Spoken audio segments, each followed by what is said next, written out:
C. Joseph Vijay எனும் நான்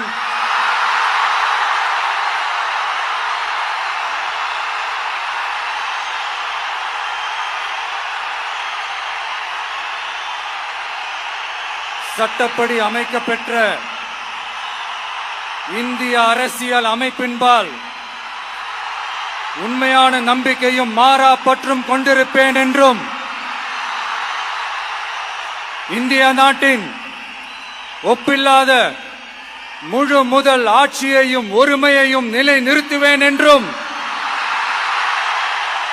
தமிழ்நாட்டு அரசின் முதலமைச்சராக உண்மையாகவும் உளச்சான்றின்படியும் என் கடமைகளை நிறைவேற்றுவேன் என்றும்